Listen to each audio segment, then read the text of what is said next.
Hey folks, today is a very special video. As you can tell, it's a computer video, and it's a video that's quite sentimental to me. Well, maybe not the video, but the laptop itself. I'm not sure how much I've mentioned this in the past, but the first Windows machine I could call my own was a Dell Inspiron 8200. I believe I mentioned it in the Dell Inspiron 2500 video, which at that point was the closest I had to that machine. Well, I finally have one of them again, and it took me years of looking off and on, but I finally found one again.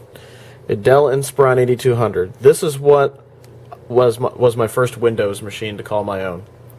Screen's a bit dirty. I should probably clean that. But there you go. It is a Dell Inspiron 8200. Now, what exactly was this machine? This was an early 2000s Pentium 4 Windows XP laptop. This was in the early days of XP. So this has a Pentium 4 mobile in it. It came with 256 megs of RAM, the one I had back in the day, and a 30 gigabyte hard drive. This one's a little better. I put a gig of RAM in it. I got 2 new batteries for it, which are right here. You could also put a floppy drive right in there. I have that floppy drive still. And what else? USB 1.1. Pretty old school stuff. So why don't I unplug some of this and we'll take a look at the machine itself. So this originally had a CDRW drive in it, but I decided to buy the DVD drive for it, since we have things like Microsoft Works that come on DVDs that I need to install. There's a video dongle here for I believe composite and some RGB or something like that. I used to have one of the dongles that went in here, but I don't anymore. I think I lost it when I moved or something. It has a 56K modem, has Ethernet, which I believe is just 10100. That's good enough for a machine like this. And the back of the machine. One thing these were famous for was the dual fan configuration. Sometimes you have to replace these, but these fans luckily are still good. They're a little bit noisy, but they work. Here's your Dell 3-prong adapter. PS2 keyboard and mouse. I have a splitter that can go in here so I can get both. Looks like there's a thing here. I'm not sure what that might be I don't know what that is, to be honest with you. It looks like that would have been an air duct on other models of laptop or something like that. Not quite sure. But there's VGA. There's a docking base connector here, which really harkens back to an era of consumer laptops for Dell, where the Optiplex, the Latitude and the Inspiron weren't so different from each other. In this particular instance, they're almost the same, aside from I think some features, and maybe the build. Really, not the build quality, because it's pretty much the same. I think some of the plastic casing looks different cosmetically, but mostly it's the same as far as the chassis goes.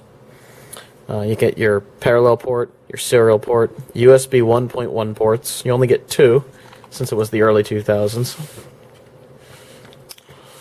Oh yeah, on the other side.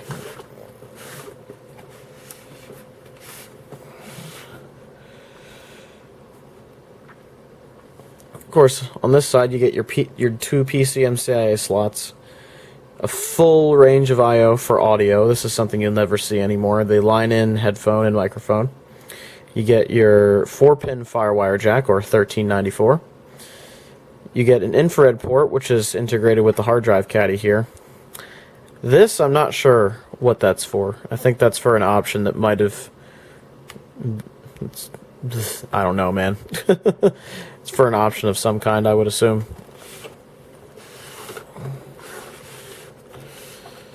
But yeah, it works.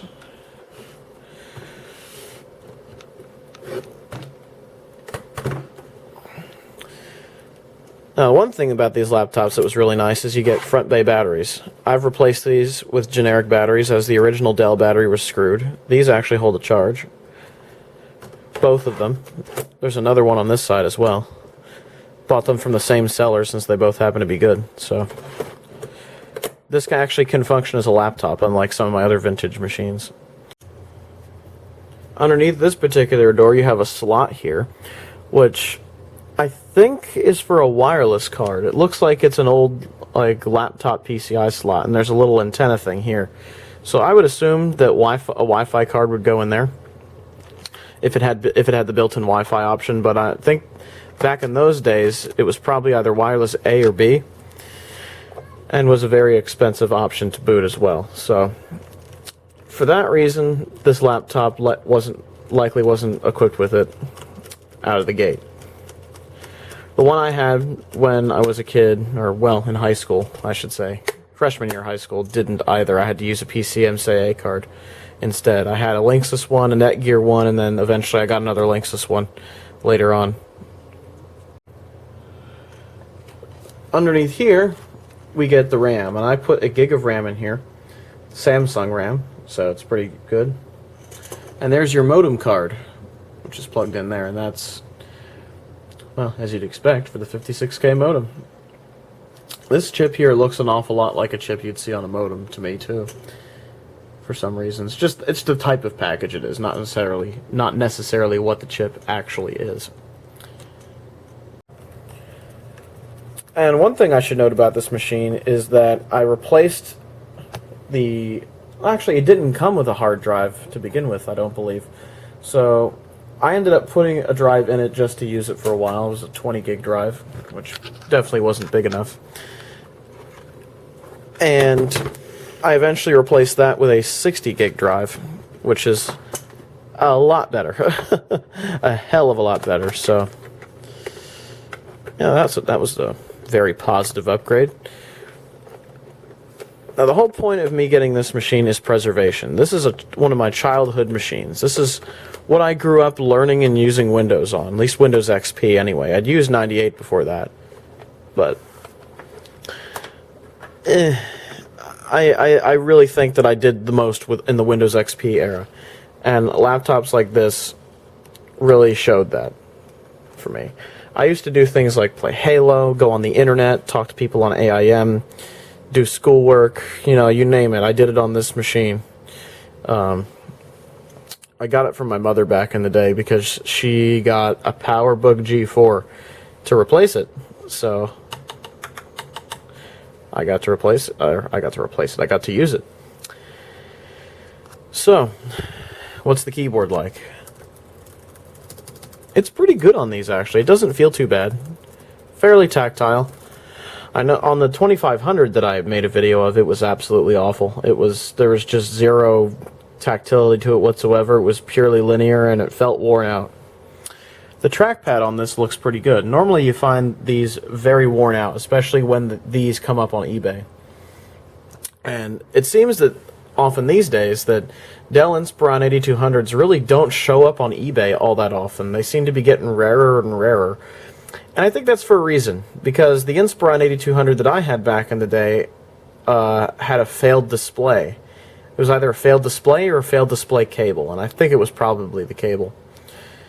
If I'd known enough back then, I would have just replaced the cable, but I didn't.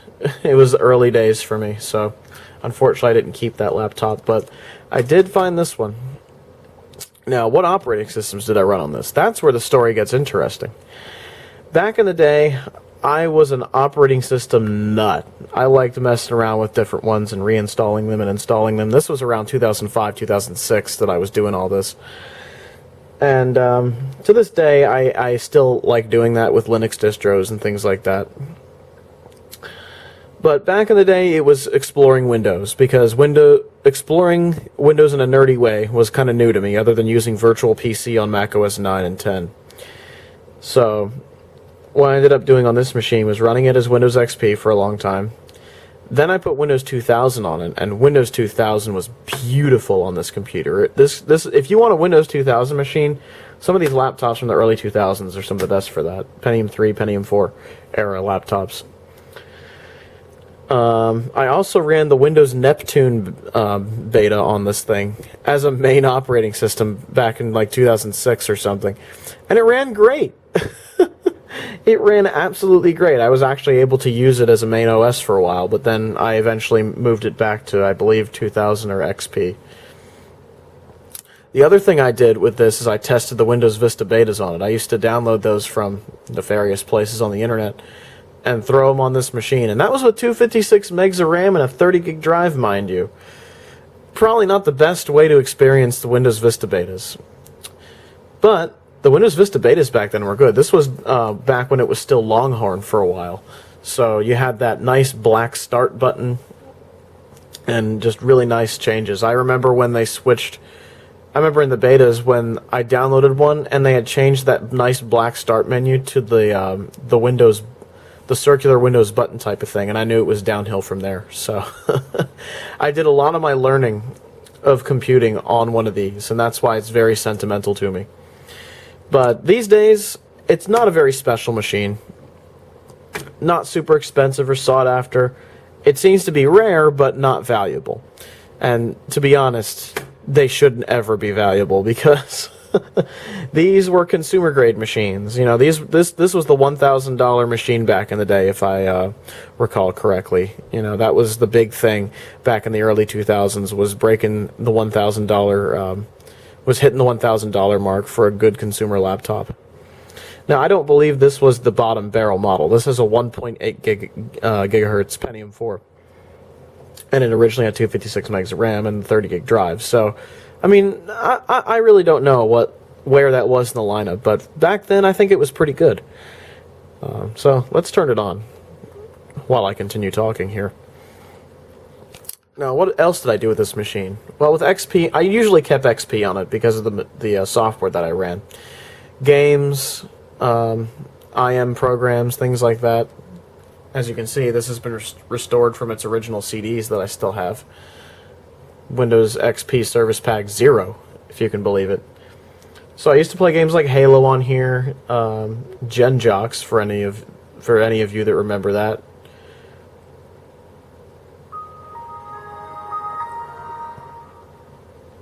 And I used to run Steam on it and things like that in some of those days. What I've done these days is just make this a preservation machine. Now, since these are getting harder to find, I've tried to preserve it. It seems to be a lot easier to find the Pentium 3 variants of these Inspirons, like the 8100, for example. You can get those still, but the Pentium 4s nobody tried to save. I bet you a bunch of them have been thrown out, because the Pentium 4 era was sort of not a great era for computers, but you know what? I grew up with it, so...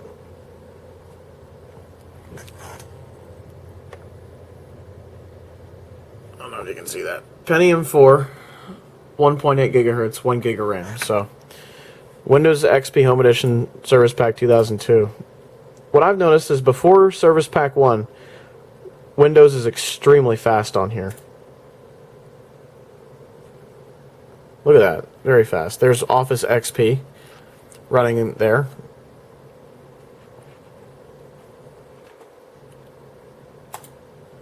So that's some good stuff. I have Adobe Audition 1.5 on this machine, so we can make a test recording. Oh, I gotta set one track to record. Whoops. Let's do that. This is a test of the microphone that's built into the Inspiron 8200. Personally, I think it's pretty good. I thought it was pretty good back then, and I remember the sound quite well now, so... You know, it wasn't bad for the time. I used to also use this for line-in recordings, although I didn't use software as fancy as this. It was more like Audacity and the built-in sound recorder in Windows. So, let's play this back and see how this sounds.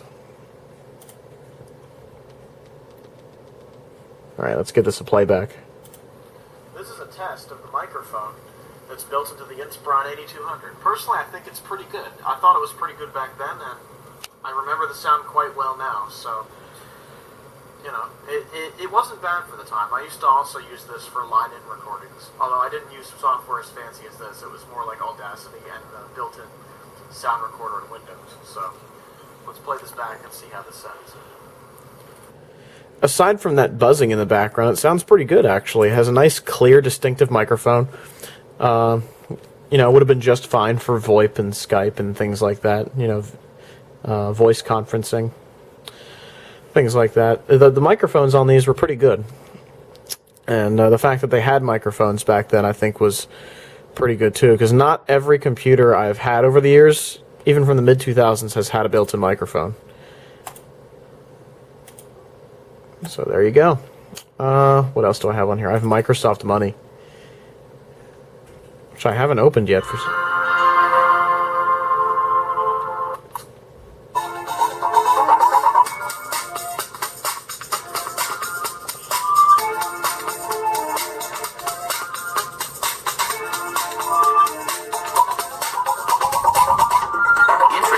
Microsoft Money 2002, the easy-to-use personal finance management program that helps you take control of your day-to-day finances and plan for the future. The Money Setup Assistant makes it easy to get started by helping you create your money files. Welcome to Money 2002.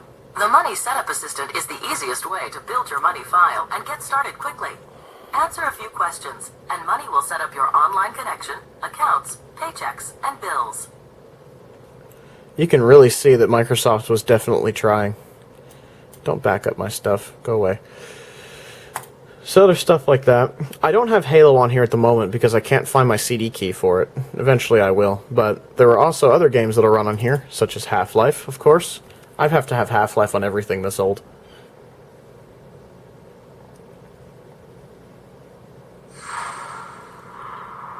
Of course, the Sierra version.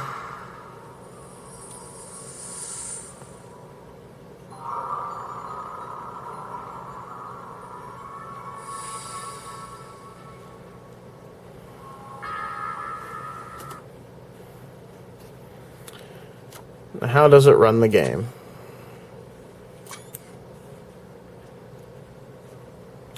It runs it in 320 by 240, I think. So it looks pretty pixelated, but it runs it well. As it should. Now this computer for a graphics card has a GeForce 2 Go, which isn't bad for the time. I believe that's exactly what I had back in the day on my mother's old laptop as well. Yeah, see, that works fine, and the speakers have pretty good stereo separation. Not bad at all. And of course, games like 3D Ultra Pinball work just fine.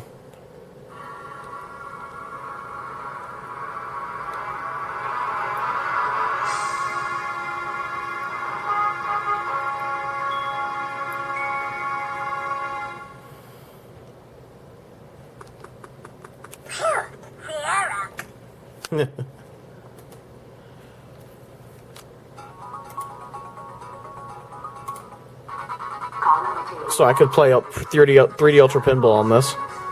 And that's a bit hard to do with one hand, so figured I'd show you that it works at the very least.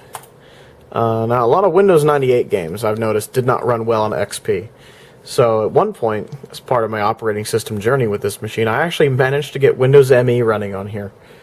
And got some of those old CD-ROMs to work, and that was in the latter end of that 8200's life that I used to have. That was when the screen had died a lot. Now I need to explain how the screen failure worked. It was very interesting. It was at the bottom of the display. I believe I had a smaller display than this. I think it was the 1024 by 768 one. The display in this particular model is pretty big. This is the 1600 by 1200 version of the display, which is what I like to call the Photoshop display, because that's really all you would need this resolution for back in the day. But anyway, that was in the latter end of the laptop's life that I had gotten Windows ME to run on here, and I ended up using the VGA port just to use the computer. Now what I did was, or what happened to the screen was, as it died, rows of pixels horizontally would die, and eventually it just obscured the start bar entirely. It was at that point that I decided that getting rid of the machine was a good idea. If only I had realized I could probably have messed with the screen cable or just get a new screen entirely at the time, because it was the mid-2000s. These still would have been around on eBay, but I didn't have the same instincts for the stuff that I have now, because I was pretty new at it, you know, that's just what happens. So that laptop ended up going away, and I restricted for parts and all that stuff. And yeah, that's what happened to that guy. But luckily I managed to find another one that works. The screen is a little bit wobbly, I've noticed, but it does stay up at the very least, so it has that going for it for now. I don't think it'll be that way forever. So what do I think of the design of the machine? It's a little flawed. It feels a little plasticky and flexible, and not in a good way. I don't like that they use the cat's tongue for the track point. I mean, the track point works fine, but it just, I don't like that cat's tongue feel. It feels dry and crusty and awful. The trackpad's pretty good. The input lag is a little much. I've noticed it's not quite the best. I think the mouse is still the smoothest way to experience this laptop. It's not a bad machine. I mean, it's really only special to me because I grew up with it. But otherwise, there are better machines out there. There's the Latitude series. There's some other stuff. So, you know, it was an important machine to me, and I think that's the reason that I wanted to make a video of one of these for so long. Now, this is a Windows XP machine running. If you've seen a computer that runs Windows XP, you've seen them all, really. It's not too special in that regard, but what it represents in my computing life is. And I just wanted to introduce this machine to you because I'd like to relive some of those moments with you in the future.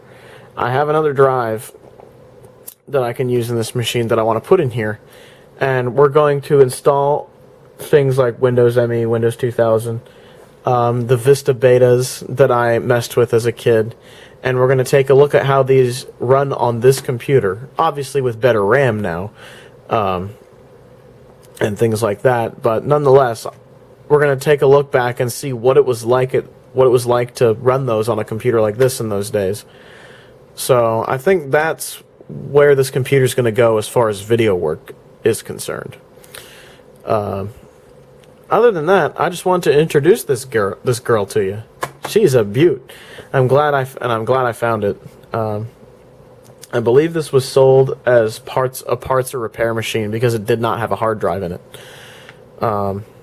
So I managed to get a good deal out of it too. I didn't pay a whole hell of a lot for this machine, and it does work. So that's good, because some people were charging $60 to $80 for these, and they're just not worth that much. They're a consumer grade machine from almost 20 years ago, or maybe more like 15 years ago, close to, but still, 2001, 2002, you know, machines from then aren't really worth much to me, and I don't think they're really going to get that expensive, because if you really want an ideal XP rig, you're better off going for Core 2 Duo stuff anyway. XP was much better on those, especially when it got to Service Pack 2 and 3 than it was on this. These machines are much better served with Windows XP Service Pack 0 and 1. This happens to have 0 on it. So, you know, there are better machines out there, but you know, this represents where my computing life was and my computing exploration began as far as operating systems are concerned. It was 2005, 2006 that became a thing. And we're going to go back to that era in future videos and visit that. You probably using this more than likely using this laptop in case something crazy happens, but I think this thing will still work by then. We're going to use this laptop to explore those parts of the past, and see what the experiences are like these days with slightly better specs, a little bit better RAM, and go from there. So I think those will be some fun videos, and I'm hoping that you guys are going to enjoy that, because I think I will. So that, my friends, is the Dell Inspiron 8200.